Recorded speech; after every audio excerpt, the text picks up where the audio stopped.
no matter how old you are. We just want to convince you to do things that are cool. That has been the PSA. Not illegal things. No. Stuff that makes... Welcome back to another episode of Medium Podcast. It's your host, Melissa Nami. And it's me, Connor. And for today's guest, we've got singer, songwriter, comedian, and master in fine arts person, Kelsey Farrell, also known as Farrell. Hello. What's up? Yeah, thanks so much for having me. It's cool to be here. Thank you for being here. Yeah, Melissa lives in a gated community, so the podcasting thing's really going well. Expect to see some royalties. Yeah, girl, don't worry. If we ever get anything, I swear. Unfortunately, it's my daytime job that pays the bills. God damn it. Day jobs like tend to do that. And it's like cool, but like, damn it. It's not the same. How badly do I want that, like, you know, comedy and this to pay the bills? That'd be so awesome. I know. Yeah. Now, you, on the other hand, it does pay the bills. Well, kind of. Yeah. I think like from like 7 different income streams that you have to hodgepodge together and makes your taxes really hard. That's like, you know, so I have like songwriting royalties, which is nice, but also like everybody knows like streaming on Spotify doesn't really like pay you like a super lucrative amount. I think everybody learned with that Snoop Dogg clip that went viral, and he's like, I got 20 million plays, how much money did I make? And he's like, $4 or something like that. Yeah, it's 0.003 cents per stream, so it's I have enough streams that it's like it's helpful, but it's also kind of like, I had to get like a lot of other jobs and side gigs to but yeah, I think like the nice thing about being at a university, like doing the MFA, is I have access to a lot of like artist fellowships and grants and things like that. Very cool. I know it's a master's in fine arts. Yes. What exactly is your how do you say it? Because that could be like paintings. And I'm stupid. Yeah. So. And so you're not. But sorry, I was like, you're stupid. That's not what I meant. No, that's what you meant. Oopsie. But like, it's true. There are all these like different sub-disciplines within that, and different universities offer like different master fine arts programs. So you can get an MFA in like painting if you want to. At UCR, we have an MFA in dance, and it's not even called like dance. It's called like experimental choreography is like the MFA. So there are like very specific art forms that you can get it in. My program is an MFA in creative writing and writing for the performing arts. So that's like my program's specialty. But then like across like the building next to us, that's where like the dancers are, and like we would never meet them, you know. There's not a lot of like overlap in that way, but the creative writing MFA at UCR is like, I think there's like 45 people in it total right now. That's a small little group. It's like first years, second years, and third years though, so kind of like spread across like that way. They admit about 20 people a year total. Very cool. But creative writing, that's kind of like the traditional things people think of like, okay, let me sit down and write the story, or like a poem or something. And then writing for the performing arts, it's screenwriting and playwriting. So a lot of people think that those would be the same thing, but apparently they're different, which like screenwriting versus playwriting. Is there like a definitive line that like this is the big difference? That's a really good question. I've taken a good number of screenwriting classes, but I've never taken a playwriting class because I'm kind of like, what the fuck am I gonna do, write a play? Oh yeah, I get it. I don't know, there's something, I don't know, I've never liked watching plays really. Like it's very, I don't want to say I hate plays, but like a play has to be like real good for me to like it, I guess. So it's just never really been like the thing that like draws me, and I'm like, oh yes, plays, I must learn to write plays. Whereas like screenwriting is more like, oh yeah, there's so many TV shows that I love to watch and rewatch over and over again. Of course, when you take screenwriting, I think like the distinction is like a play is typically governed by things like Act 1, Act 2, Act 3. The time of like a play is like a little more strict, whereas like TV show times used to be strict. It used to be like the half-hour comedy, like that's it. But that has shifted a little bit, I think. So yeah, but I think it's more kind of just structurally. Yeah. Maybe not how you write the script would be terribly different, but like structurally how you plot it has to follow those 3 acts. Yeah. Now that I'm thinking about it, I'm like, what you're saying, I feel educated. Well, I did just win the Outstanding Teaching Award at UCR, so glad everyone's getting educated. Is that like something your student nominated? No, not exactly. It's like department nominated. So it's like my boss gave it to me basically. But like all the students at the end of the class, they write these IE-vals. Like basically they like give you a little Yelp review for your class. And so I think there's some amount of like when they're figuring out who gets it, they read those. Cause like otherwise, like the only people who have access to those like evaluations are like me and like the boss. Like I remember when I was in school, they're anonymous, right? Do you kind of know? They are anonymous. Do you get an idea which student it could have been? Sometimes they'll just tell me who they are in the evals. Like they'll be like, "Hi, Kelsey," because they know I read them. So sometimes they'll just tell me who they are. But I try not to spend too much time like trying to think about it. You know. I tried looking you up. I tried looking you up right now on RateMyProfessor.com. Damn, she was on it. Ooh, I don't think I have a profile. Like, You don't. That would have been so fun. Rate My Professor was so. Did you ever use that? No, I didn't. It could have had the D. It did. They put a chili pepper when it was like a good looking. They took that off. Oh, they did. I mean, I'm sure mine would be really high, but you'd have like 3 chili peppers. But yeah, because like I'm not like faculty, right? I'm not a professor.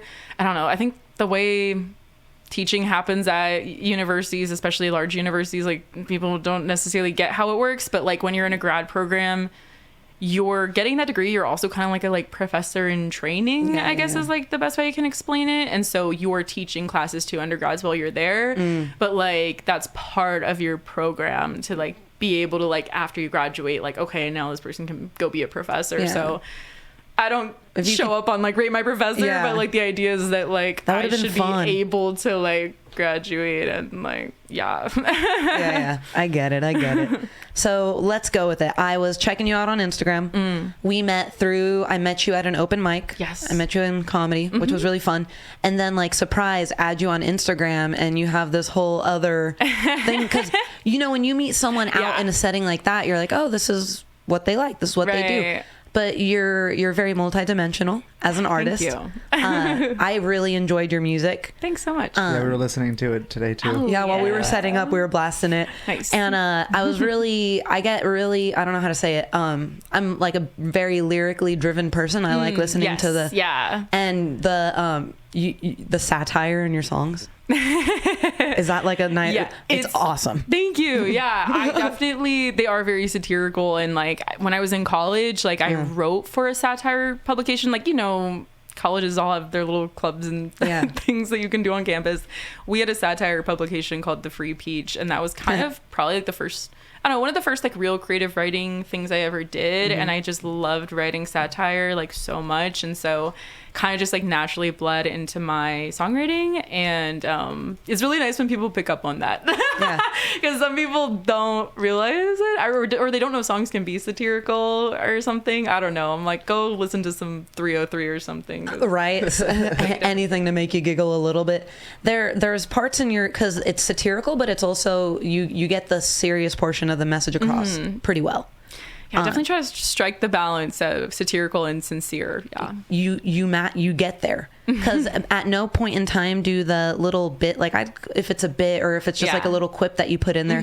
At no point in time does it dilute the message that I interpret that you're trying to send out. Yeah, thanks so much. Yeah, it's definitely like something I'm like proud of that, like that I can do that in songs. So it's like nice when other people like realize it. Like sometimes someone will be like, whoa, like I've been listening to the song for 5 years. I just realized you did this thing. And I'm always like, oh, nice. But then I have that side of me that's like 5 years and you didn't pick up on that. So like nice that you have spotted it and like assessed it right away. I went on a deep dive, right? Like I said, I was checking out your Instagram and I was looking at your, what would it be? Your biography, right?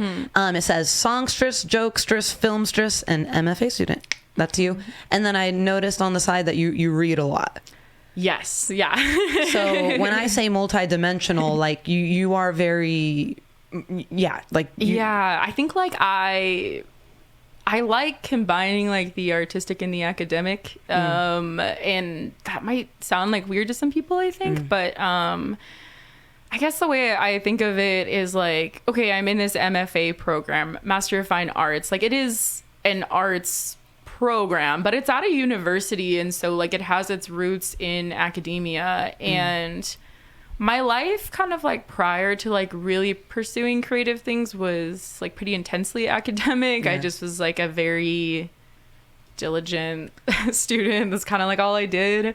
So I like to approach my art with like some like academic like elements, I guess. And I think like with my songwriting especially, whatever I'm trying to write about or things I'm trying to satirize, like it's helpful for my songwriting and my comedy writing. I'll say that too.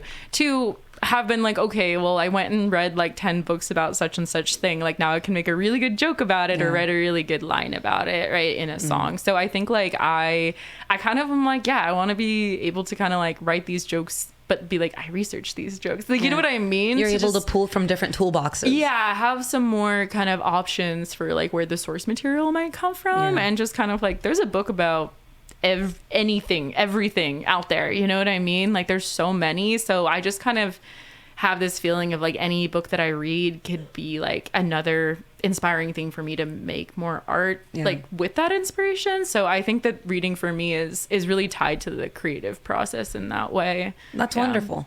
Oftentimes I feel like when you ask artists like what was your inspiration or something like that, they choose something parallel to the art they're performing. Yeah. You know, like if I was, oh, what's your inspiration? And you just said a couple musicians or a couple comedians, but to say that you're able to pull inspiration from writers, authors, when you say filmstress, based on what you just told me about your program, I'm guessing you don't want to write a play, but you are interested in writing like a TV show, sketches, movie, like. So I've like, I mean, in the program through classes, I've written 2 television pilots and then 1 like feature length screenplay. Just like a script, to be clear. Like, this is not on anyone's screen. What does a feature length like? What's it's the like time on that? 90-minute at least would be like a feature length. Okay. Yeah. You wrote the perfect length movie. Bring back 90-minute movies. Yes. Like, we're I agree. Yeah, we're gonna start making T-shirts and carrying signs. I haven't been to the movie theaters without one of my nieces or nephews for like a children's movie in over. I just can't. 3 hours? I hate it. Like, I can't do it. Like, I'm part of me is like, maybe it's because like the prices are so high at the movie theater. You know what I mean? They're like $40 if this person's gonna see a movie. Well, we better make it 3 hours so it's worth their money. No, lower the price first of all. I don't know who's in charge of that. Fix it though. And and then like just 2 hours max. Yeah, I can't sit still past like 30 minutes. Yeah, it's too much. But yeah, so like I have written like screenplays and such, and so like it'd be really cool if one of those ever got made. But putting that in my bio is definitely based off of the fact that I made a documentary in my fall quarter, so fall 2023. I saw that. Called Documentary, and it's about the feral donkey herds of the Inland Empire. I've seen them. Yeah, I've seen they're them around, dude. I've seen them around. And they're Documentary. mysterious, and you don't even know how much you don't know about them. Like, the documentary kind of blew my mind as I tried to sort of figure out their story, because I was like, whoa. Like, I also was like, how has no one ever like done this before? Like, why doesn't this movie already exist? Like, how am I the first person that thought of this? But yeah, the thing about that though is like film. It's probably I would say it's my newest pursuit, and Beautiful. it has like it has like a learning curve with it. And I think for me, the biggest thing is just kind of like, how do I kind of get a film out there? And so entering it into film festivals and things like that is something I really want to do. But there's a pretty like standard rule where if you just like publicly release your film, like just post it on YouTube, it's disqualified from film festivals. So the reason Documentary is not out yet for public viewing is because I'm trying to keep it like in a place where it can qualify for a film festival. So very cool. That's my hope for it. It's 18 minutes long right now. Like, we have an 18-minute version of it. Yeah. But we have a lot of other footage. So my dream for it is for it to like turn into a 90-minute version of itself, because we have more footage, and like there's we could get more footage too, you know. So I think we could tell like They're out and about. I think we could tell like a more complete, more interesting like story with more time. So my hope is to do that, but it's also like a pretty like demanding thing to do that kind of a project. Yes. And I don't have a lot of the technical skills with like cameras and editing, which like you understand because you have this guy over here doing some of the technical things right now. All of the technical Give the man his credit. I don't even know you, so I just all good. It's all good. Making. Get to know each other. That was really rude. Yeah, that was really rude of me to assume it was. I don't know. I was like, clearly you're essential to the operation. I'm doing stuff over here. I'm learning. I'm actually just pretending over He's here. flipping between the cameras in real time and stuff like that. And yeah. So if we talk really fast, we throw him off. I'm just Okay. kidding. Wow. Yeah, go for it. What was I going to say? Can I ask where you're from? Oh, Santa Cruz, California. Oh, Yeah. that's why the donkeys are fun for you. Yeah. I'm from Northern California. Yeah. And so, yeah, no, I didn't even know donkeys were in Riverside. So like when I moved here, I was like, how come nobody set, like, you know what I mean? Like, Yeah. I feel like growing up, especially with like the UCs, like you're kind of like, oh yeah, UC Santa Cruz has been the banana slugs. And, Yep. like, if you go to UC Santa Barbara, it's like you're right by the beach. Like you kind of know stuff about No one talks California. about the UCR donkeys. Yeah, like if you're from if you're from California, you hear stuff about other parts of California, Yeah. and that's something I would have expected that I would have heard that, and I didn't. No one told me UCR has donkeys. So when I got here, I was like, "The fuck is happening?"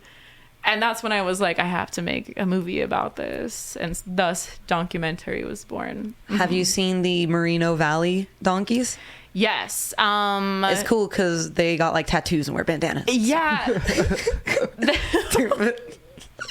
There are more herds over there, though, because So much. I talked to the animal control people, and they were saying one of their Riverside County Animal Control, and they were talking about how certain pockets of Riverside County have higher donkey populations, and Moreno Valley, and then like Retchie Canyon. I'm not sure if I don't know if I'm even saying that right, but those areas are like higher donkey populations. Big time. One of my family friends, I don't think they mow their lawn.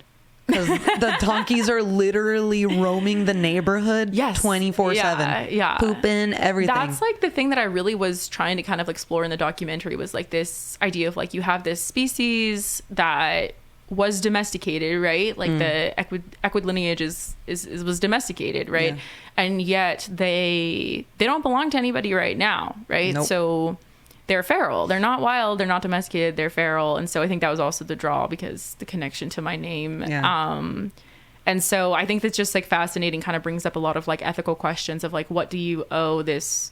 What did we as humans owe this species that like through no fault of its own was basically, these herds were like abandoned by humans, right? Yeah. They were domesticated. They were under the stewardship of someone at some point, and then they were left, and now they're roaming around by themselves. And so if you're domesticated, like on a DNA level, that animal has this sort of like longing. yeah. But then at the same time, when people interact with the donkeys, it can be really dangerous. So where does the ethical decision making lie, I guess, for people? Because like interacting with them can be bad for them. If they get comfortable coming into the roadways, they can get hit by cars. Yeah.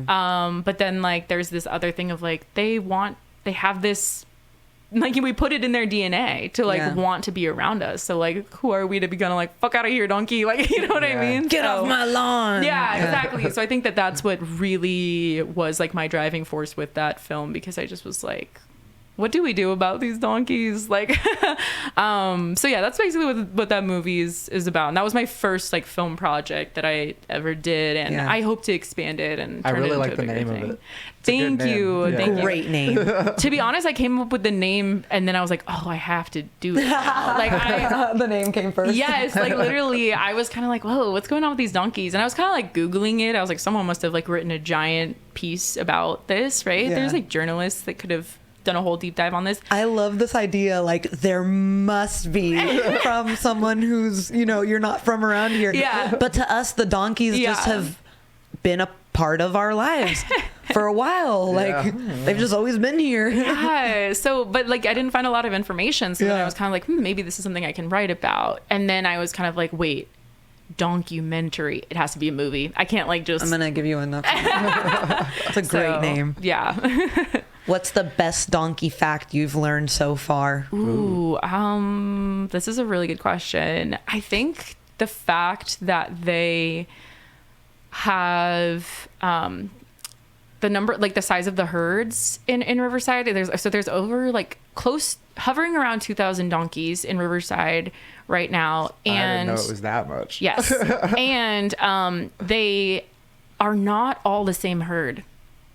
They have broken up into distinct herds. And so some of them travel together, the other ones travel together. And a lot of times like the herds they have turf wars and like especially in Moreno Valley. They're not all like, in like one big happy family, all 2,000 of those donkeys. They have little subgroups, which is crazy to me. But they're their own little mini society. Yeah, so I think that's probably the most interesting fact. The fact that had me like, whoa, I never would have guessed that. You know what I mean? How do they fare against all the coyotes out here? They do pretty all right, actually. They're not like a big enough, or coyotes aren't like a big enough to like really have a impact on the size of the donkey I feel like a donkey population. could stomp them out probably too. Yeah. Yes. So I don't think there's really much impact from the coyotes from what I've learned. Probably like the only like natural predator in California would be like a mountain lion that really could like take down a donkey. Do but we have those in Riverside? Not in Riverside to my knowledge. But I think some have been seen in San Bernardino before. And it's kind of like the mountain lions aren't like checking the signs to be like, am I still in San Bernardino? Yeah. Like, I think there's been mountain lions in Riverside also. I'm sure at some point. No, thank you. They roam pretty far, and especially as like their natural resources get depleted, they widen their radius. So yeah, I mean, they're in California, so I'm kind of like they could come to Riverside for sure. But also like, donkeys are not a native species to Riverside, so then you're also kind of like throwing in they don't really have a natural predator in this area because they are not natural to this area in the makes sense, because the predator we have is coyotes, because when like the developments that have taken place here, that's the biggest thing that's been displaced. Yes, as far as like. But now I'm wondering, have the donkeys been displaced? Yes. And that was something like that came up in the documentary was this, like the fact that there's not really like any zoning laws or like kind of like, I don't know, there are zoning laws like real estate law, like that determines like where things are built, why they're built there, which you probably, honestly, you might be more familiar than most people with your construction background. Public works and stuff like that. Yeah, like a lot of those, there's not like laws in place in Riverside County, or very strong laws in place in Riverside County, to be kind of like you have to build with being conscientious of the fact that the donkeys are known to pass through here. The coyotes are known to live here. Yeah, they don't give a shit. There's here. not an environmental kind of like clause in the zoning laws that tells people to build anything in a way that would kind of like make things easier on donkeys and coyotes to like travel around the county and like do their animal thing, you know? Yeah. Just live, just exist. Exactly. Mm-hmm. Very cool. So I like that part of it, the filmstress. I do remember now vaguely when you, because you did release it at one point, right? Did you like show it? I somewhere? I had a screening. That's what it is. I had a That's screening what it's on campus, and like I posted a bunch of like stills from it and like try to get people to come and stuff. So I'm very happy that you found a passion behind the Riverside donkeys. Yeah, no, it was awesome. I mean, like I said, didn't expect to do that at all when I came here. So it's a really like nice like side project that just like was given to me very easily. So yeah. Very cool. I want to ask you about Feral and your music, because I mean, you have a lot of mediums in which you express yourself through, right? Good point, yeah. Which is pretty dope.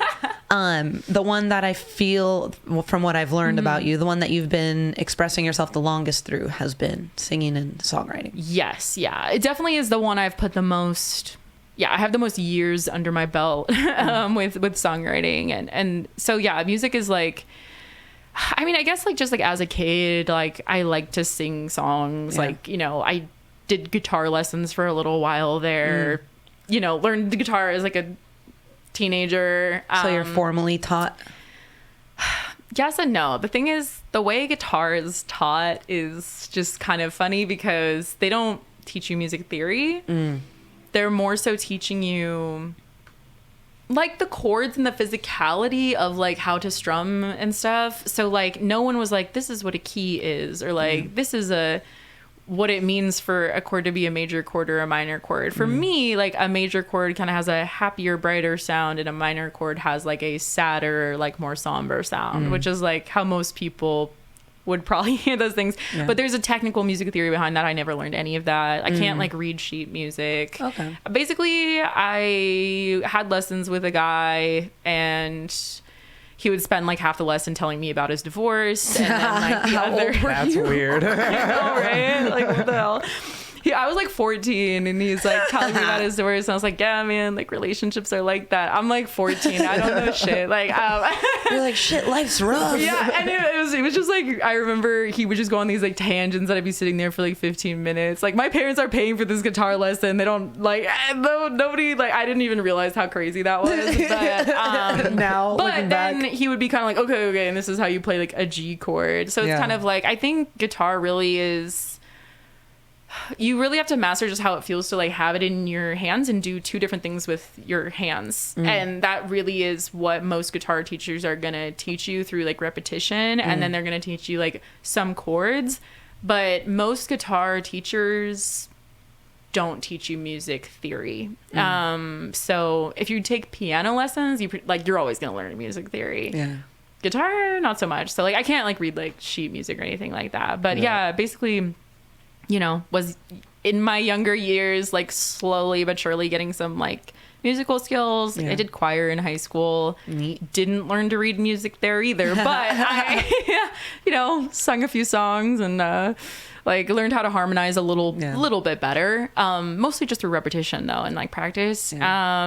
And so yeah, and then like I did write songs like when I was in middle school. Cool. And then immediately was like, oh, like this is just a target on me to be bullied. Like, I can't, like, writing songs, it's so sincere, and It is. nobody that's 13 years old is gonna be like, that's really cool that you expressed yourself sincerely, you know? Yeah, They and were like- especially that insecurity just looms over you at that Yeah. age. Like, all you want is for people to like you and leave you alone. Yeah, You know? yeah, exactly. So kind of like I sort of did it a little bit in middle school, and then I remember like showing people and be like, yeah, I wrote songs, and Yeah. then like quickly figuring out that like other people did not think it was cool. And so I really Oh, you do what? put it on the back burner, like did not really do much of it in high school at all. Like occasionally would like kind of like pick up my guitar and be like, maybe I'll write a song, and then I'd be like, what am I doing? Not even And, like in the gotta closet, go- like quietly? I mean, I would find myself writing songs, and then I just would be like, well, what am I gonna like Do with this? Like, God, I'd growing literally up be is so like, tough. time to go study for AP Bio now. Like, that was the kind of person I was. I was like, should I spend an hour like writing this song? Like, no, I should go spend 8 hours studying AP Bio. Like, That's when you said you were very academic focused yeah, and it extremely insufferably like academic Were as you? well. Yeah, oh yeah. before. Were you I like had, valedictorian or anything like that at your school? No, I graduated in the top 10% of my class though. Yeah. So if you kind of like do the math on it, that makes me the top 7. We don't of care. it. I'm just kidding. You shouldn't, and I shouldn't care either. But the fact She's that all doing the dividends. the fact that If you carry the 1 and if you subtract the 2, I fact that I could have remember been if the it. valedictorian died in a car accident. basically yeah. The fact that I remember it is a dead giveaway that I still have that part of me that cares about that shit. I just but- reopened a wound. I'm sorry, Kels. No, it's like I'm trying to beat it out of myself. Yeah. Like, you know what I mean? No, Like, you have so much more to be it needs proud to of. roasted out of me. Yeah. Like, yeah. You have so much more to be proud of. Like, I'm honestly, it's cool. Like, you do a lot of cool shit. So I'm Thank really you. happy that you're here Thanks. taking part Yeah. in our podcast. But I don't know. It gets back to the music though. Like, I high school just like didn't really give it that much time. I got it. Basically is the summary. But you were in choir in high school, or was that in middle school? In high school, I did 2 years of choir in high school as like an elective, and then so it's just very much kind of like, oh yeah, sometimes I like to sing. Yeah. Like You didn't not let that the vocal deep. cords go rusty, at least. Yeah, there you go. And that's where didn't smoke any weed, so Yeah. kept the vocal cords That's perfect. intact. And then like when I got to college, it was kind of like, oh well, I already got into college, so guess I need to fucking figure out some better like things to care about than Yeah. like just like how do I make my grades really good? You know what I mean? Like it kind of was like once I showed up at college, I was like, fuck, like I think there's more to life. Like and that's when I like Where did you go actually to school? started writing music. I went to UC Berkeley. Very cool. Yeah. Right on. But yeah, that's when I was like, okay, I'm gonna sit down with this guitar and Yeah. Couldn't do So you songs. went to school and you took your guitar with you. yes, exactly. I'm glad you took Yeah. it with you. Best of both worlds. Like, Imagine you were like, I don't need that up there.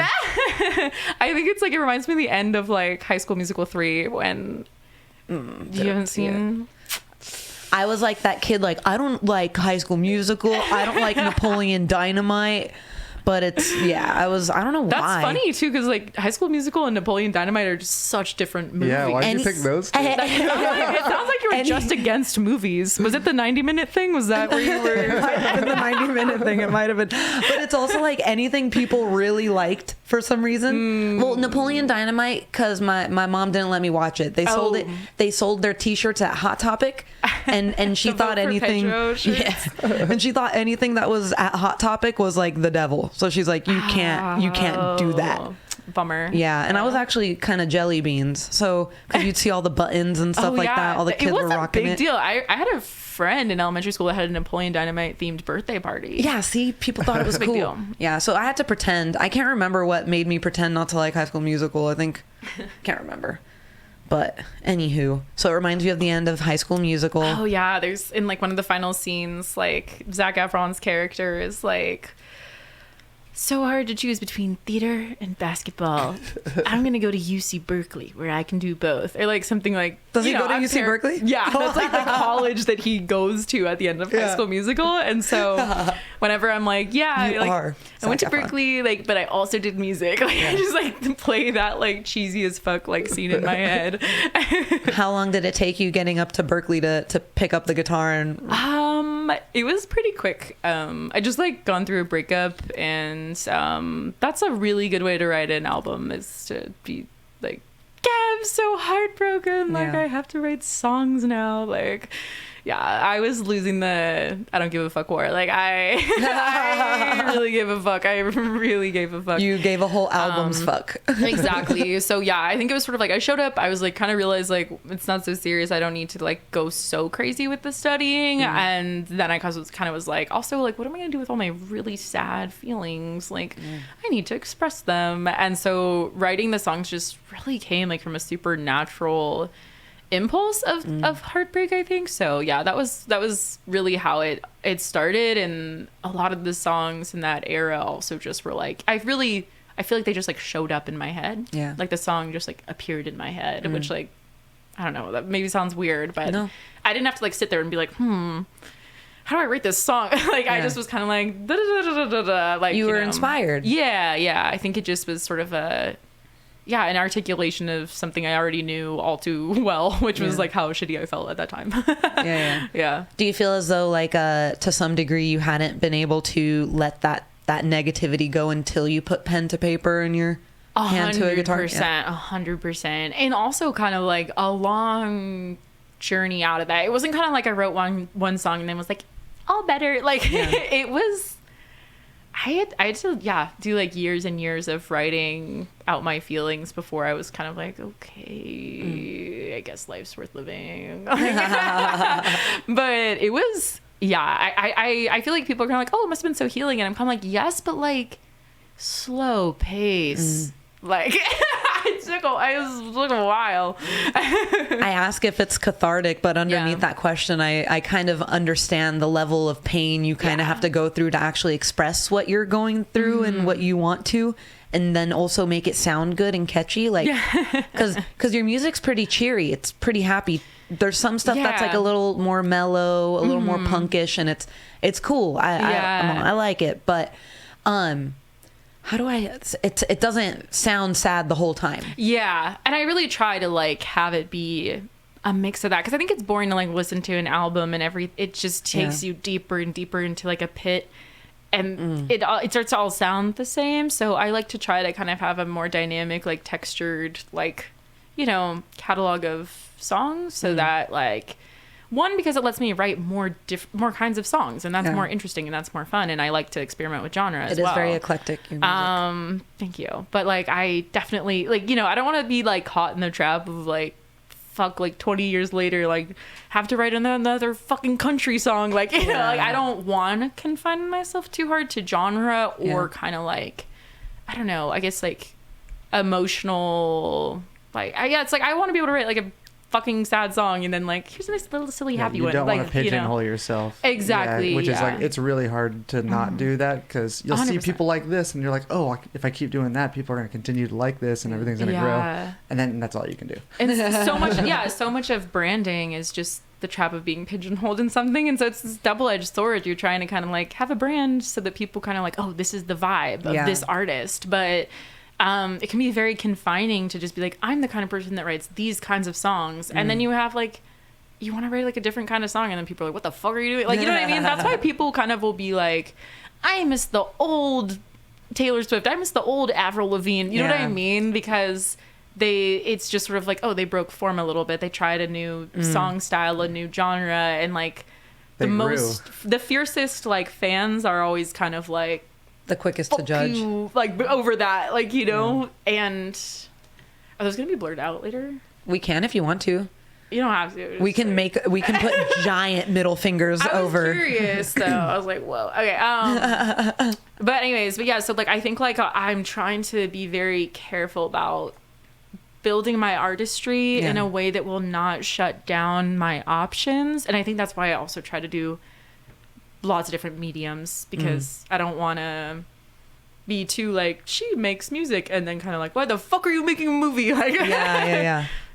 That's the cool thing, because again, you're very multidimensional as an artist, and the way that you express yourself, you show that variety, which is pretty cool. Even when you do your like videos promoting your music, they're fun. You know what I mean? They're not poorly produced. You have good lighting. All of those things are super important. You know. How long did it take you, your first album, Trauma Portfolio? How long did it take you to write that album? I basically wrote, it was kind of like I had a few things that I wrote down in high school that were like, literally when I was in high school, I wrote a thing that was like track list for my future album. And I wrote the names of some songs, and in my head I was like, I don't know what it'll sound like. It's a good, that'll be the title. And then I just left that list there. This is my senior year of high school. Like, didn't try to write any of it. And then when I was in my freshman year of college, I wrote one song on the album, Argentina. Okay. And then the summer after freshman year finished, I basically just went crazy with songwriting my sophomore year of college. And almost like the entire rest of the album was written my sophomore year of college, with the very occasional, let me look back at that list of song titles I made a few years ago and see if I can turn them into actual songs. And I did that for a few of them. Hell yeah. So I like 90% of the writing was my sophomore year of college. So that would have been 2017, 2018. Okay. But I don't want to say it was exclusively confined to that, because there was sort of like a couple of like seeds that were planted earlier than that then like really turned into something later. Yeah. That's amazing.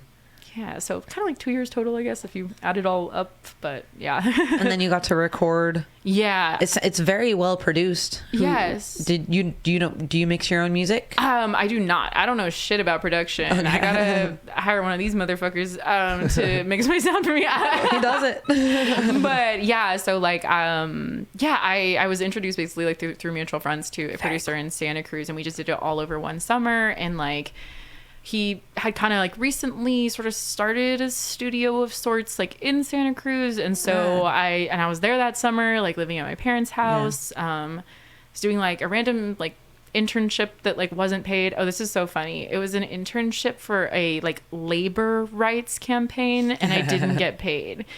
it was like, let's like try to encourage Irony. people to ask for higher wages. And I was just doing that like 20 hours a week and not getting paid for it. But we need people to do it for free. Yeah, it was funny. But anyways, but yeah, and then I was working at a flower shop. Very cool. That's nice. Yeah, and so I just was there that whole summer, and I just remember like finishing like the flower stuff, and then like taking the paycheck, and then like cashing it, and then like immediately going to The studio. the studio and like getting my song made. It was really fun. We did it all in a summer, and yeah, so it ended up yeah, it's a project I'm very like proud of, and I also think it's so specifically of that era of my life. It's just such a time capsule of like me being like 19 and just being like, my heart's broken and it sucks, like basically kind of, yeah, a lot of those feelings that I had when I was 19, and like, you know, like I kind of was like, and then a few years later, like Olivia Rodrigo did the same thing, so I wasn't that like far off on the like what's a good idea for me On the artistry to make something cool. Yeah. That's awesome. When you were done with the album, was it kind of surreal? Yes. Having your work, your everything you've put yourself into for those last 2 years, just physical copy. Yeah, it was really it was such a satisfying feeling, and it was just kind of like, whoa, I've never felt this cool about anything I've done before ever. And then I was kind of like, fuck getting an A on a test. Like, I gotta go make more of this art. Like, what the fuck? Like, this is way better. It threw everything into perspective for you, huh? Yeah, because I think I always felt like rewarded when I would like take a test and then be like 100%, and I'd be like, yeah. And then it's just kind of like, the dopamine goes down like, real quick. Yeah, like way cooler when you feel like awesome over something you like made like, with your like blood, sweat, and tears. Your and like, intellectual property. Yes, exactly, exactly. It just was kind of like, yeah, once I made that, there just was no turning back for me. Like I had to just keep pursuing creative things at that point, because it just was like I had seen too much of how good it felt to make something. Oh yeah. And yeah, it just was like this nice feeling, sort of almost, that I had contained all those feelings in the songs, and it almost brought me a certain peace to be kind of like, my ex and I exist in these songs. Which is like kind of corny as fuck, but that's how it made me feel. So yeah, it was like just one of those things where you kind of almost like wake up in your life and are like, oh my God, like how have I not been doing this? Yeah. This is, what the fuck have I been doing? This is what I need to be doing. It's a wake up call. Yes. It's a wake 100%. Up call. I'm so glad it happened to me when I was 19. Like, yeah. It took me till I was like 29. All I did was apply myself professionally towards work, towards the future. Right. And you realize it's very mundane. Yeah. Until you find something you love. Yes. Yeah. Absolutely. So like, yeah, I'm always going to be the person that's like, everyone needs to go take the leap and do the thing. Like, that's why we started this podcast. Like, because to me, it took me so long to find my outlet of expression. Yeah. And I'm like, to hear, for someone, let's say they hear you right now, you were 19, you went for it. You did what you wanted to do. Yeah. You could inspire someone to do the same thing. I sure hope so. Yeah. You got a lot of like listeners that are like, we have like 100 listeners. 15. No. I mean like their age, like like are we influencing the youth right now? Is it the youth that's listening? I'm gonna tell my niece to check out your stuff. I was just telling Connor, my niece, she's 10 years old. She told me today that I told her that I was having you on the podcast, and she told me that she wrote a song and it's inspired by Paramore. Oh, and I told her, I was like, if you ever want to record it, I was like, I got Connor. Yeah, dude, she should. I think like, oh, dude, I wish I had like recordings of like stuff I wrote when I was 10. What I want to do it for her, because I feel like that is a time you want to look back on that. Yes. Support the idea. Yeah. But like, I think, I'd love to win some hearts and minds, no matter how old you are. I just want to convince you to do things that are cool. That has been the PSA. Not illegal things. No. Stuff that makes the world cooler and brings art to more people and like makes people laugh, makes people smile, and makes people think. Yes. Yeah. I love that. Now we're 19. Kelsey's got an album. Yeah. I do have to ask, because the other part of your Instagram bio says, I wrote the "Fuck the Bourgeoisie" song you heard on TikTok. When I say that, though, I always go like French accent, like bourgeoisie. You know what I mean? But you that's in your bio. That song's on that album. Yes. Did that happen? Because not a lot of people go viral. Yeah. That's got to be a feeling that you can describe. I mean, I think it was easier to go viral in 2020 and 2021 because like everyone was just on their fucking phone like in that era. Yeah. So like, yeah, but basically it was just sort of like, you know, got on TikTok, started posting my music, and my music was a couple years old at that point. You know When what I did mean? you? Okay, that's the question. Like, Trauma Portfolio was released in 2018. Like, I finished it in 2018. I uploaded it to fucking like Bandcamp in 2018, and then spent like 5 months trying to figure out how to get it onto Spotify, which is hilarious in retrospect. It's not that hard. But that's how little I knew about like you were learning. Yeah, trying to get my stuff out there. But once I put that together, it got onto like Apple Music, Spotify, etc. in 2019, and it just sat on the internet for a few years. Like for years it was like under 1,000 plays for every song, had like 40 monthly listeners at most. Like it was just kind of like my friends who had heard the music and that had liked it were the ones that were listening, and that was a total of like 10 people. Great friends. Which like, yeah, that like, you know, they believed in it before like it was what it was, you know. So yeah. So yeah, that was like all, you know, good and well. And then I remember in 2021, it like I cracked 1,000 streams on that song specifically, and I made a TikTok to be like, yay, my song got 1,000 streams. And that went viral, and I remember being like, oh my god. And then like the next day woke up and looked at my phone, and this song had 50,000 streams. Hell yeah. And then it just, you know, went up until it like petered out. That's on Spotify, right? Yes. Yeah. Cool. And it, like, you know, it petered out eventually, obviously. Like when it first went viral, that's the months that followed. That was when it got the bulk of its streams. It eventually did reach 1 million streams. And then like, you know, people still listen to it, but like not in like that as quite as high of a number of people. I think my top number of listeners I had at that point was 28,000 listeners a month in 2021. Now I'm like hover around like 7,000, 8,000 listeners, like give or take, kind of fluctuates. So I think like the real ones that like really love that song and then went and checked out the other songs, like they stuck to I have it. a nice like core group of people that care about what I make with music. So yeah, but I remember just kind of being like, whoa, like looking at my phone like, oh my god. But then also in the back of my head I was like,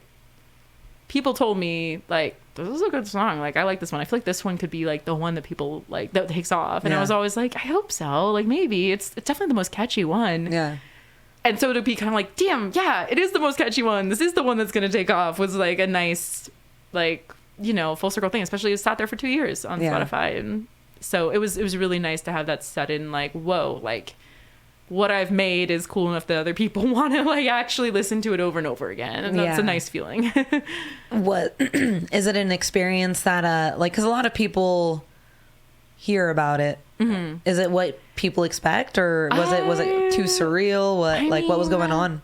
That like song going viral was a fairly good experience, I would say. Like people were just like excited about it, leaving nice comments and stuff. It was in 2020, you said? 2021, early 2021 though, like January. Seems pretty appropriate. That's like around the time when all the like 1% stuff was going on, wasn't it? Yeah, because you know, recent like, you know, election stuff, like people are thinking about the economy, they're thinking about, you know, Jeff Bezos' wife had just gotten to be a billionaire because she got divorced from the right dude. So, you know, people were asking those questions of kind of like, does the way we have our society set up make sense or not? So I think it kind of, was it transcended the time. It was timely, but then I also think it was very much like, it's very Gen Z kind of. I understand why like people who were on TikTok who were like also 21 were like, like, you know what I mean? Like, I think there was enough kind of like Gen Z fervor in it that also kind of like, that's the audience that on TikTok was the audience that would have liked that song.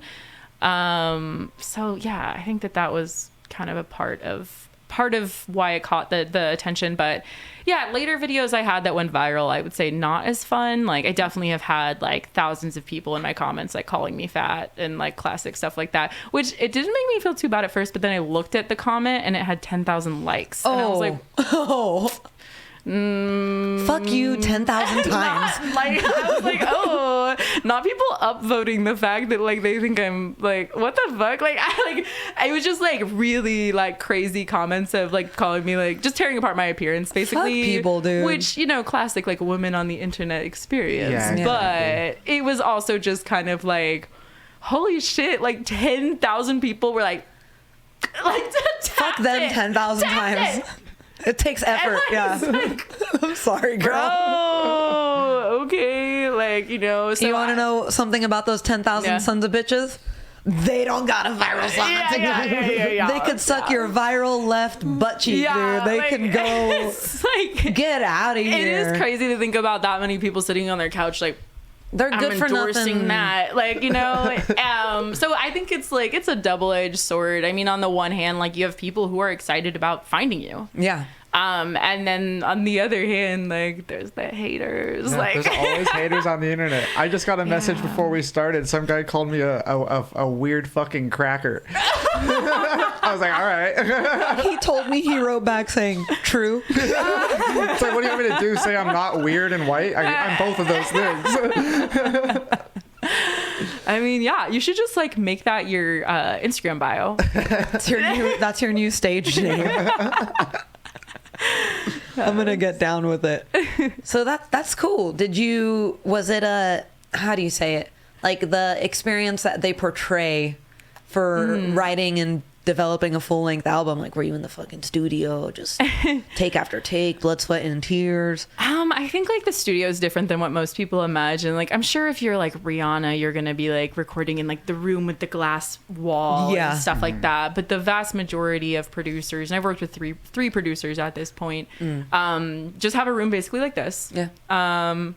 They've invested in some like nice microphones and you know stuff. Soundproofing. Yeah, stuff like that. And then I basically would like be in front of a microphone like this, except for like standing up to sing properly. Is that a thing? Like you have to be standing for the diaphragm and shit? Yes, it's something makes sense. I believe in that. A lot of people would say they prefer to sit because they're like, well, I get tired or lightheaded. It's just better for me to sit. Well, there's always the acoustic player that's sitting down on the stool. Perform. This might be controversial, but if a musician is sitting on a chair on stage, they get nervous when they perform. If they stand when they are on stage, like they're not that nervous. So when I see people like, I gotta sit down when I play this song, I'm like, you're a little freaked out, huh? Like that person has stage fright. Like that's what's going on. That's what's going on. So I see you. Yeah. So it's easier to play. It's easier to keep your rhythm when you're standing, and then at least for me, and then it's just better for your vocals to stand. So how do you feel about that statement? I feel the same way. Oh. Except you bounce differently when you're standing. Yes, you bounce different. If that makes sense. It's true. Yeah. I mean, hear it from the weird fucking crackers in the room about. If you want to hear some stuff about rhythm, when I think about it, when I've seen you perform, you are constantly. Yeah, you have to kind of like feel the rhythm. So I stay on beat better when I'm standing. So that's why I do it, because rhythm's hard. Yeah. So I have to kind of like, do the things that help me accomplish what I'm trying to do. Makes sense. So you always wanted to do music? I think like I had this little like rebellious self inside me that was like, that'd be really cool. Like I watched like School of Rock when I was 5. Like I watched like Freaky Friday and saw like Lindsay Lohan like in her band, and I was like, damn, like that's cool. Like I want to like do that. Like I want to be like a girl with like a guitar and like da da da da. Like I loved the dream of that, but I think it really felt like the dream in the way that like a lot of little kids are just kind of like, oh, I'm gonna be an astronaut or I'm gonna be an actress. And so I think as I got older, I tried to kind of like squash that a little bit. And I was like, well, I mean, what is that gonna happen? Like, and didn't take it seriously, I guess, for a while, or just considered it like by default impractical, or like or assumed that I would fuck it up and it would be extremely embarrassing. And then like therefore avoided it for avoiding humiliation. And so I think it was always kind of like there. I did want it, but I had to sort of end up in circumstances where it was like, well, fuck, I guess I'm gonna do it. Like, I think if like things had been different, like if I got to college and like didn't like sort of figure out that I could like chill on the studying, like I think it'd have been very easy for me to just kind of like keep going down stay on that same path of just like, all right, let me go sit down and write my paper. Like, that very easily could have happened. Yeah.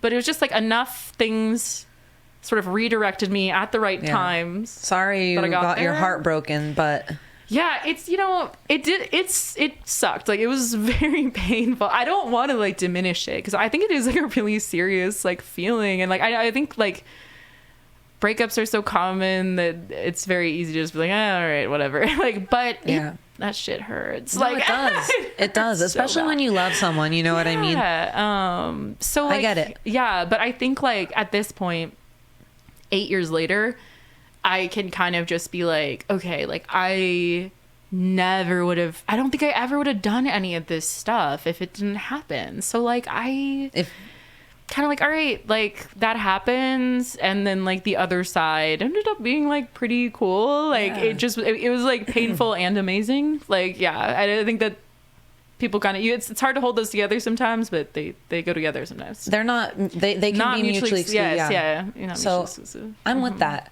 Especially because again, it's like it seems as though it was like part of your Pokemon evolution. Like I don't know if you're an 100%. anime person or anything. I'm not, but I've heard that like as a meme, and Yeah, like my students have said that a few times. with struggle comes perseverance. You know what I mean? Yes, yeah, no, exactly. So I think it's just it's crazy because it's like I think it took almost like a decade for me to really be like, you know what, it all worked out. But Yeah. like it kind of did. It kind of did.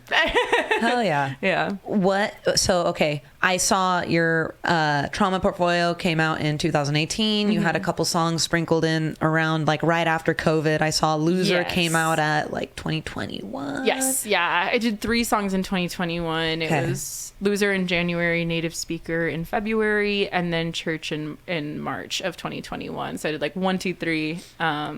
And that was basically just me being like much more strapped for cash and couldn't afford to make a full album, and was like, all right, I'm just gonna do these 3 songs. That's fine. And then Singles I are cool. threw them out there, and and then didn't release anything until didn't record until 2023, and then again until 2023, and then didn't release anything until 2024.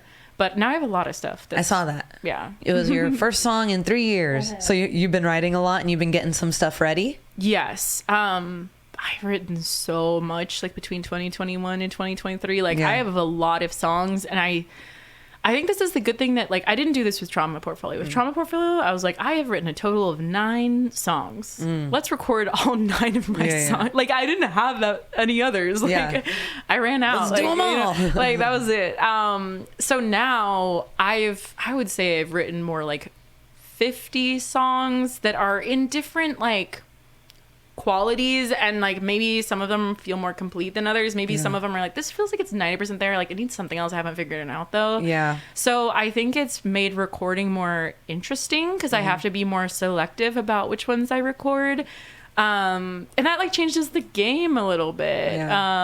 So yeah, I ended up like trying to kind of like figure out like what do I start with, what do I want to be like a good song to kind of be like my comeback or whatever, right? And then try to really assess like, is this one good enough for me to like record it? It's a good and then song, like catchy. I try to kind of like do the thing of like, all right, like if I have 50 songs, then I should maybe record the best 10. Like, you know, I shouldn't be kind of like, this one's all right, and then like, you know what I mean? You're not going to put out a Bad Bunny album, and I thank you for that. Fucking 30 songs that like only 2 of them slap. Yeah, a lot of artists are doing that. I've realized They nowadays, are. like 2 albums a year, 30 albums per. Yeah, they like, are. 30 songs. And like, I guess I if you're don't like that it. well funded, like you have a record deal that will just pay for you to fuck around in the studio with like Yeah. 30 songs, then I guess like I feel like they're just fine, doing but- it for money though. It's like just more tracks for listens on YouTube, and Spotify, Yeah. and everything. You know, Because you're going to have your fans yeah. listen to it to see what songs they like. Yeah, and You I think know? some artists are big enough that like no matter what they put out, people will be like, "It's so good." And Fucking I just like, you know, the stan culture for musicians Drake. is so annoying. Like, you know, like they'll be like, "These lyrics are blowing my mind," and then the lyrics are like, just like okay, like I don't know, like I don't. This might get hate too, but like They not like us. They not like us. like Kendrick Lamar. I love Kendrick. Don't get me wrong. Pulitzer Prize winning writer. He's an amazing artist. But yeah, I think in a way it's kind of nice to see like the peek behind the curtain that like really talented people write bad songs too. Like, you know what I mean? Like they can't 100%. all be amazing. And that's, to be honest, I think the value of the 30 song album for me has just been realizing like, oh, okay. Like, they are writing like shitty songs just like me. Like they just normally don't show everybody all their cards. And so, I think that's really like kind of humanized them a little bit, but also I think there is that excess that is really more profit motivated. It makes it. It's the movie rule. It's the hour-and-a-half movie rule. But with an album, like more than an hour is pushing it. Yeah, no, I agree. An hour, like you can't over an hour. Like, come on, like. An album is kind of like, oh, I'll put this on because I'm driving to the other side of town. And then you should be able to like do that and then drive back and you've heard the whole thing. Like, no, like that's how you can enjoy it. Exactly. I like listening to an album first song to last song in order, no skippies. Not a lot of people do that anymore, I think, with streaming and fucking 30 song long albums. But like it's true because it's like that's why they used to be the length that they were, is like that's what would fit on a record and the expectation. That's the only thing that fit, you're right. Yeah. So when did you start doing stand-up comedy? I started doing stand-up in 2019. Okay. So right before the pandy. Yes, it was my second semester of my junior year of college, and I was studying abroad in Brighton, England. Cool. At the University of Sussex. And so basically I had been interested in stand-up, like it was like kind of a thought in my mind, watched like a couple clips online. And then as I was like going to, and also I performed a lot of music that year. And so I was like, wait, I'm kind of good at the part where I talk on stage in between the songs. And I was like, wait a second, I don't even need the guitar. Like I could just talk. Like I don't need to like. You got the same itch kind of scratched when people were listening to you speak. So I was like, well, why not? And that was also at the time when like I was making a lot of memes in that era of my life. This might be a tangent, but at the time, in college, UC Berkeley's meme page was called UC Berkeley Memes for Edgy Teens. And for like 2016 to like 2018, it was like the college meme page. Like people went crazy with it. Everyone on campus was like obsessed with this meme page. And I submitted like several memes that like did really well on the meme page. And I was just like watching people like my meme. I was like, yeah. And then I was like, whoa, you could say a meme out loud. Like, and then it's a joke. Exactly. I literally was like, why not? Like, why not try to say some of these out loud? You know what I mean? So I was like, whoa. And I was writing satire for the satire publication on my campus. And then I just was like, wait, like I'm writing this down. I had these in front of me, but I was like, I could just say these in front of people. Like I should like start telling these jokes.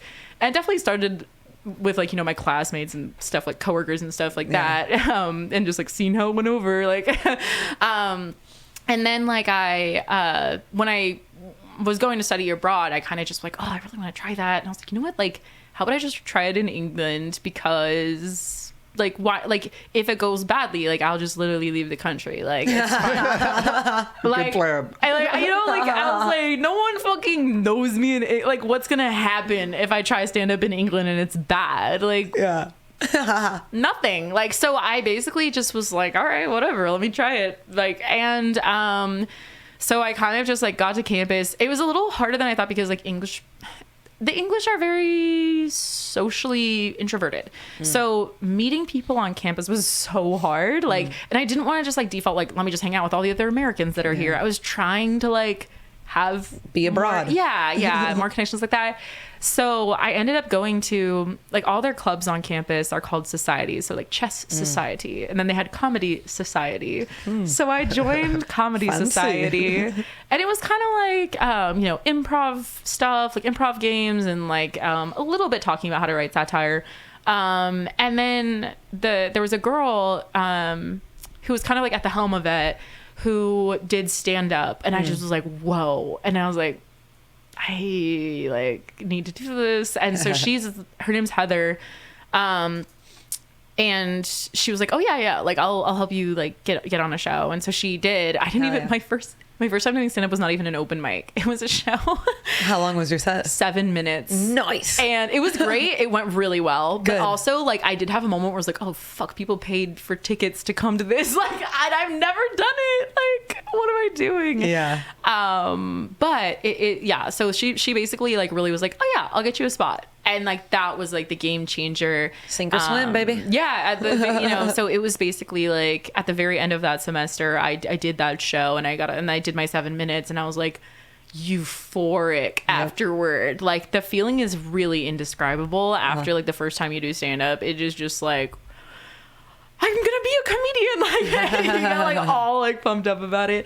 And then I remember, like, going home after that show and then, like, I had a final the next day and I was like, what am I gonna do, study for this? Like, I'm literally gonna be a comedian. Like, I don't need to, like, study for geography. Like, and then I just stayed up the whole, like, I stayed up for, like, 6 more hours just, like, writing jokes.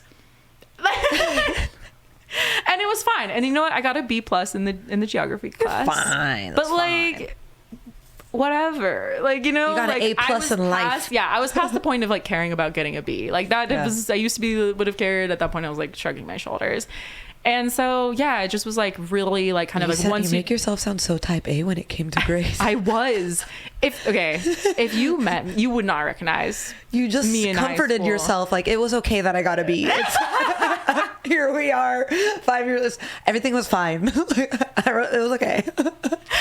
It's just like, if you met people who knew me in high school, like, they were like, Totally she different. was insane about it, like, turning in my homework like 3 days early. Like, you don't have to do this job, but I did. I would spend just crazy amount of time on it. It's just it was bad. I mean, I think I'm like, whatever, fine, like, led me to where I am today. Like, I'm glad I you know, got hooked. I'm glad yeah, but I anyway, so just, like, it was like, you do that first performance, you realize how awesome it is, which, like, I'm sure you've had the same experience, and then you're like, I have to do this forever, and then you just get really excited about it and you keep doing it. So from then on, I was like, you know, doing mics here and there, and, like, it's sort of fluctuated at like different times of my life, like, how often I do it, because I think it's really hard to do, like, every single thing well at the same time. So sometimes I'm kind of like, I'm in my music mind, and then, like, I'm 6 weeks, like, writing a bunch of music, going to the studio, and, like, I haven't thought of a single joke in those 6 weeks. And then sometimes I'm just like, oh my God, I cannot write a song right now. Like, I have nothing left for songs. And then I'm like,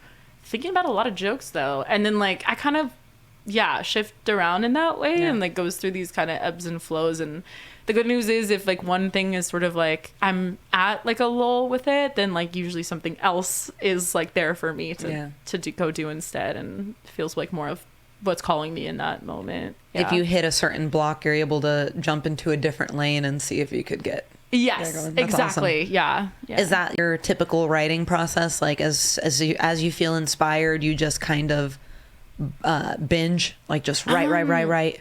Go. I think, like, there's definitely been, like, periods of my life where I'm like, this was a really fruitful, like, week. Like, I was like, whoa, 3 songs in 1 week, like, awesome. You know what I mean? So I think there is this kind of, like, spark or, like, magic feeling that takes over where you're like, whoa, I can make stuff right now. And then you just kind of, like, do it until you've made the things that you feel like you were supposed to be doing. And then kind of, like, it peters out, and then you start thinking about other things. And so, I think it kind of really does come in these, like, waves for me. And then, like, I usually can make a couple really cool things within one discipline, within one medium. And then it's like, all right, I did 3 cool songs here. And then, like, all right, I'm probably not going to write, like, a really good song for another couple months. Like, I'm going to keep trying, like, every now and then. But, like, I sort of know, like, if I just wrote 3 really cool songs I really like in, like, the span of, like, a week and a half or something, I'm kind of like, I know that that's, like,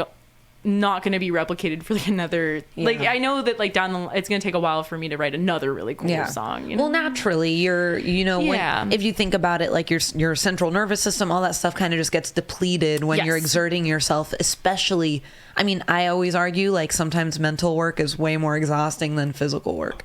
You know, and that's what that is when you're applying yourself creatively. I'm glad to hear that. I'm going to start calling thinking working out and say that I do it. It is. It's mental. It is mental working out. Yeah. I lose more weight when I'm overthinking. To be honest, like true though, because like it's all like I remember just how exhausted I would be after like studying for something. Oh my god, I'm bringing up studying again. But like, get the Nerf gun. Every time she says something about school, I'm gonna shoot her. And like really, I was just sitting there like looking at a computer screen in a book. But like, yeah. All right, no more school. I'm done. No. I'm only teasing you. I was also very academically motivated when I was younger. Connor wasn't. I was good at it. He was good. I didn't want to do it anymore at a certain point. He would ditch school. He was a ditcher. No? Oh my goodness. Yeah, me and you were like opposites in high school. Wow. Yeah, I really was like, I wasn't fun. I mean, I was fun in my own way. I don't know. I wouldn't. Don't define yourself as not fun. I get really peeved when people want to like define fun as like, oh, you partied and oh, you do this, because I don't party. So what? Am I not having fun? I mean, you know? I think I was just like very singularly focused on one goal. Like I just really wanted. I mean, I really liked learning, but then I also just was kind of like, I want to turn my life into something like anything. Like I was like, I just want like a cool future. So I guess I'll just study really hard and get good grades, because that's how apparently you get into a good college. And then once I'm in at that college, I guess I'll learn more stuff. Like that was just my little like on a loop like thing that was going on. So yeah. Have you ever wanted to do musical comedy? Yes. Like I think, okay, I feel conflicted about it because I think most comics don't like musical comedy. And I think it's just a cheat code. Yeah, like that's my opinion on it. I think it just is kind of corny when people do like musical. I think there's a few. So you've kept it separate. I wouldn't say separate. It's just sort of like I have songs that are funny, but I don't have comedy songs. It's not what you don't do it at a comedy open mic or anything like that. Absolutely not. Like I would never show up to a comedy mic with a guitar. Like how fucking no one. When you see someone walk in with a guitar at a comedy mic, it's like get this fucking guy out of here. Like I don't. I think there are a small number of people who can pull it off. I'm gonna just compare it to academic integrity. You know what I mean? It's comedic integrity. Yes. Nothing it's against to be it. You and the mic. Yeah. Like and like I agree. Yeah. It's just comedic integrity. It's such a like you're not supposed to have like the crutch of an instrument to hide behind. Like that's the point. Is like that. This is like I like how you describe that. You know, like you're supposed to get up there and like take the full risk of humiliating yourself. That's how you do this kind of art. Yes. And if you have a guitar, I mean, cool, go write some music. That's another kind of art you can do. I do it too. But like, you know what I mean? If people at my music show happen to laugh because they think my lyrics are funny, great. People at my comedy show, I want them to laugh at my actual stand-up. Like, I'm not there to be like, listen to my song that's kind of funny. Like, no, come to my music show if you want to listen to my song that's kind of funny. Like, stand-up, it's different, and it should be, there's a sanctity that I think should be respected, but I also think there's a handful of people who can pull it off. So I'm with you on that, especially again when I say cheat code, it's more so because I feel as though it's easier to captivate an audience when you have a melody and an instrument. You know what I mean? And it's fun that you haven't blended the two, which makes me want to ask you, like, your experience performing music live and your experience performing stand-up comedy live, how are they different from one another, and how are they compared to one another? They're really different. Okay, I think I have more fun performing comedy. Yeah, because it's like when the real-time reactions. When you finish a song, like everyone's gonna like clap for that song, regardless of whether or not they really fucked with it or not. But like, comedy's so honest. It's like people aren't just gonna like die laughing if they're not actually like dying laughing. Like, you know what I mean? So I just prefer the honesty of comedy because I'm kind of like, I can really tell if people actually liked it. And that's like, for me, much more interesting and much more rewarding. And it's just like a room full of laughter feels 100 times better than like a room full of applause. Like it just does. Really? Like for sure, because it's just, I know it's genuine. It's a bigger hit of dopamine. Bigger hit of dopamine for sure. And I think it comes from just like my thinking of like, it's really hard to like fake a like laughter, a whole room of laughter. But clapping is like, I mean, I clap. It's guttural. Laughter is what happens. Like, but everyone else is clapping, so I just clap. Laughter. I think it's fun to laugh with a group, but I don't think if you actually like fucking like just don't like the joke that you're gonna be like, like it's just not. So I think it's the honesty is more rewarding. And I think that in comedy, like I have a lot of fun watching the other comics. Yeah.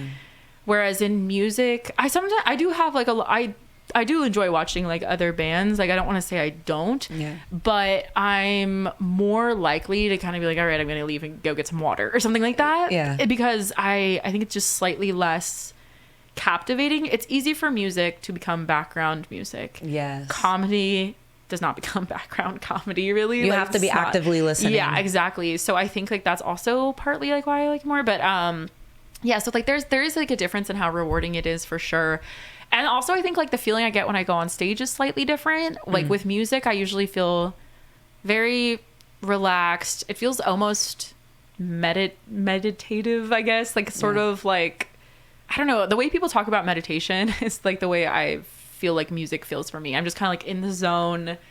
I feel kind of like at peace. Like it feels It's like you're in unison. everything. Yes, exactly. I do believe in that moment where the art and the artist, when there's a point of performing, Yeah. it's they're they're the Yes. same. Yeah. So I think with music, I really have that feeling pretty You can quickly. get in the zone quick. And it's also a calming one. Feel very like relaxed on stage usually. It's very like You don't get nervous? with music, not really, no. Oh.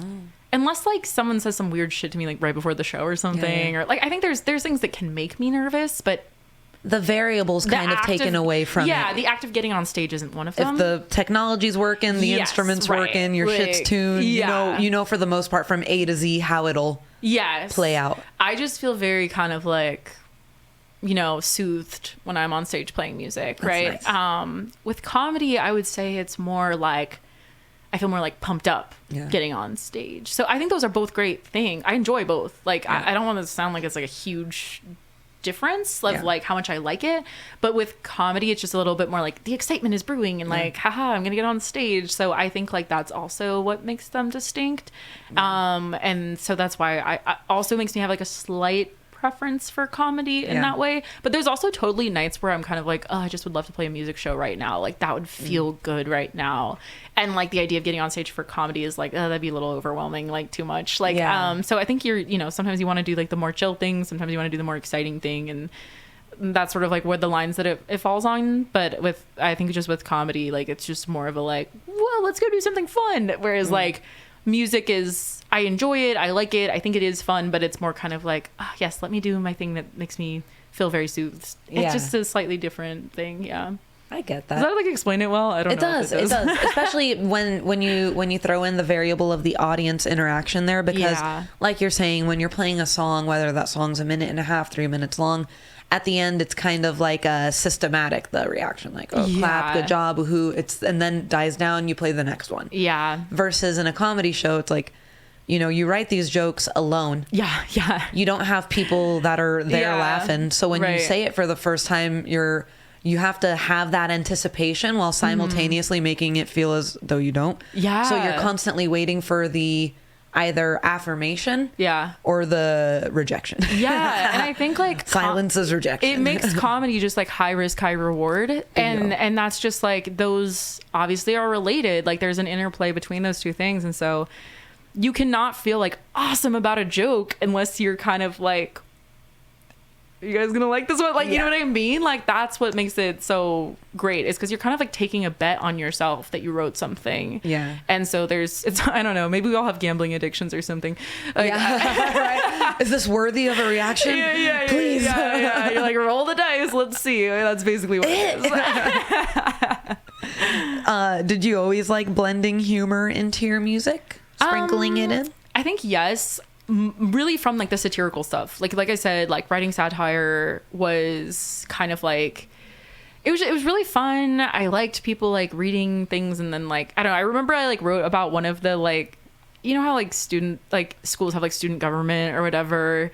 We had like a senator at like Berkeley that like everybody like people didn't really like him, and I wrote like a bunch of like articles about him like being kind of shitty in different ways, and then I heard that one time they brought it up at a Senate meeting, like people he was like, Let's go, he was girl. Good heard job. discussing the article I'd written in the like Senate chambers. Yeah. And I was like, yes, like, so I think the power of satire to kind of like get to people was like really interesting to me. Like that was very intriguing to me. And so I kind of was like, how do I write a song that doesn't become background music? Like I need it to get to people in a different way, right? I don't want it to be like boring music. So kind of like, yeah, that led me to imbibe the music with a lot of satirical lines and everything. And then as I started doing stand-up, I think I got better at just making things more artful, more outright funny, more jokes in one song or like kind of quips in one song. And also just kind of like, I think I was sort of doing it accidentally. And then I had this friend in college, Eric, and he was we were in a songwriting club together, and I was like playing him one of my songs that I had recently written, Argentina, and it has the line in it, which by the way, I wrote this in 2017 and it came out in 2018, so I did it before Taylor Swift. I have the line, you ended up leaving like your father unbothered. And Taylor Swift has like another line in a song that's like leaving like a father running like water or something like that. Anyways, but in her 2020 album. Anyway, but I played that line and he kind of like laughed at it and he was like, well, I feel like you always have like a zinger in your songs. Like That's a good way to describe like it. what song you have, like every song just has like a zinger line in it. And I was like, whoa, like, yeah, at this point I've written like 2 songs.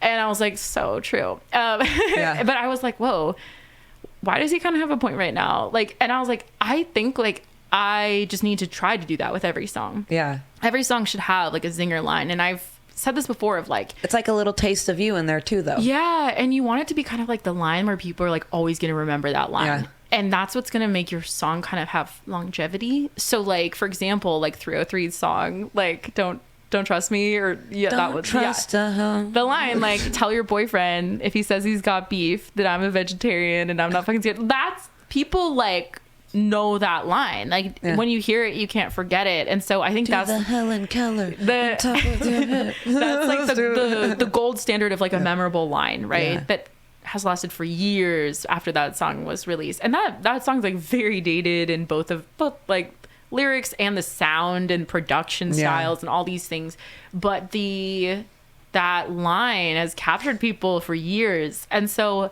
when I say zinger line, I'm kind of like a line like that. That's what I'm always trying to have, at least one line in my song that could be like the line that after someone listens to it, they cannot forget that line. So that's what I'm trying to do, I guess, with the jokes, is that they're kind of working for the song, if that makes sense. It's adding to the it being more memorable. Yes. Yeah. That totally makes sense. And let me ask you this one last question. Mm-hmm. How many books did you read last year? 125 in 2023. How many have you read so far this year? 53. The library is a wonderful place, and you should all get a library card. I think that's so cool. It is really cool. I'm like trying to indoctrinate people just into reading. Like, you don't have to read a specific book, just a book. Like, you know what I mean? Like, I drive a lot. I've been doing the audiobooks as of like 3 weeks ago. A lot of people have like told me they really like audiobooks. I haven't been able to get into them. Like, I'm like, maybe there will be a day that like audiobooks do it for me, but like I've tried it a few times and it hasn't like clicked for me. I think I don't know what it is that I tune out and I'm like, fuck, what just happened? But like, I don't know. So it's just doesn't work for me super great. See, but that's what happens to me with books on my camera. Hi guys.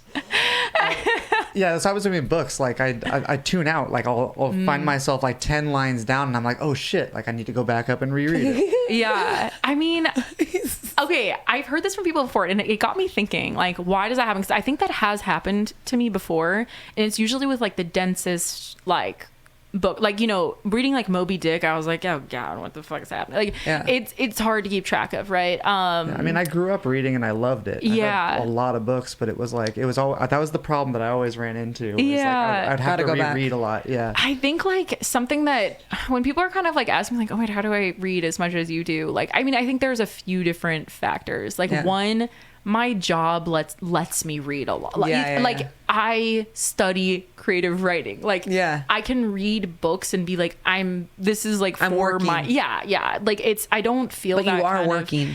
and like so it's kind of like I do really enjoy it, and I consider it like leisure time, but I also kind of, I think I don't have that kind of like, what the fuck am I gonna do, read a book right now? I have work to do. Like I'm kind of like, this is something that is gonna help my craft, so that helps me like read a lot. You know, I also work at a university. I have access to a university library. Hell yeah. UCR There library are is sick as shit. so many books in there, like, you know what I mean? Riverside Public Library, I've been there. You can get some good books there, but like, it's compared to a university library, the University of California library system is like the second biggest library system in the country. The only one above it is Library of Congress. If you are a student at a UC and you have a student ID for a UC, you have access to so many books and you don't even know it. Like, so I think those two things help a lot, and me just like getting the books, not having to spend a fuck ton of money on the books necessarily.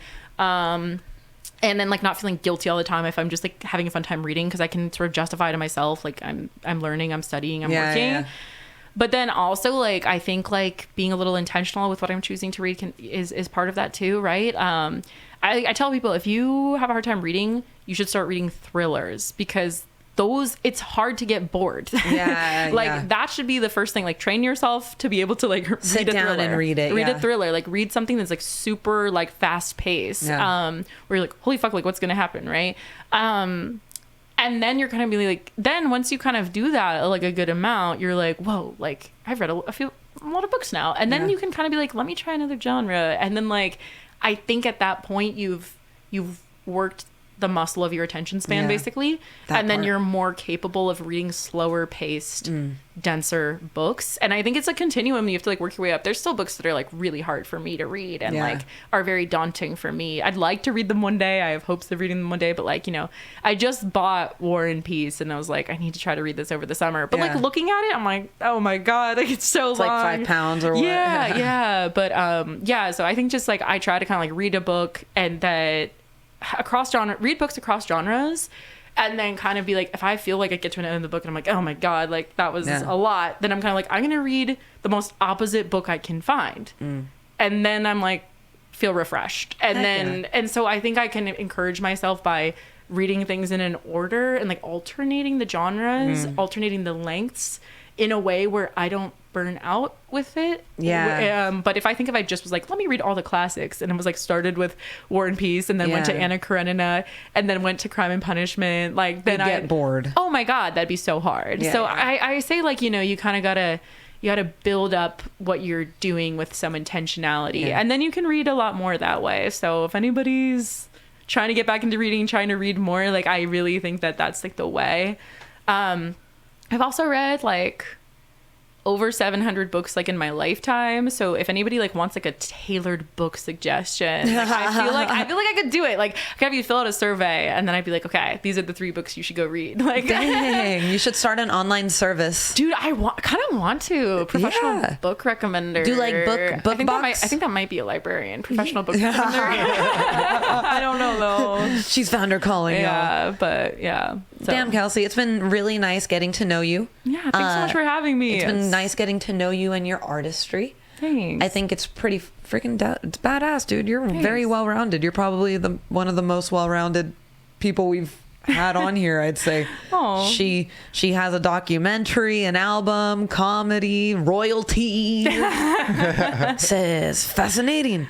Yeah, thank you so much. Like, I really appreciate that. And yeah, it's really nice to like be here, and like it's cool. Like, obviously we in comedy we're just like the only other bitch in the room. Yep. Like it's basically how it usually goes. So it's nice to like sit down and like talk and everything. And I know I haven't been at the mics recently, but I'm gonna be back though. The summer is my best time for comedy because I kind of like chill out with all of that like school stuff because like I'm grading so many papers right now, like, you know what I mean. But summertime is like when I feel like I have more time for comedy, so I hope that that's sort of like, you know, I was saying of things having their different phases and eras, and so I think summertime's for the giggles. I've written some jokes recently, so yeah, hell yeah, dude. Catch them at the next mic. I don't know. Fuck yeah. This is not going to be released before the next mic, but I promise it went really well if you're listening in the future. Your episode comes out next. I'm still used to Tuesdays, but Yeah, your it's episode comes Wednesdays out now. next Wednesday. Slay. Yeah, Okay. yeah. Awesome. Tell the people where to find you, Kels.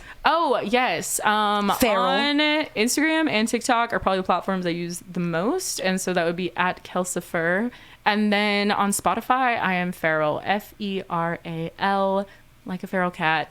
You can find all my music there. And then on Instagram, that's where there's like some of the other stuff, comedy clips, and link in my bio for other shit. Eventually, documentary will make it to the screen. But yeah, there's a lot of projects in different stages, and hopefully they all see the light of day. And if you follow me, then you'll know when that happens. Hell yeah. Thank you so much, Kelsey, for being of here course. today. Thanks for having me. Thank you guys for listening. Like, share, subscribe, and we will see you next time. Bye-bye. Thank you guys. Bye.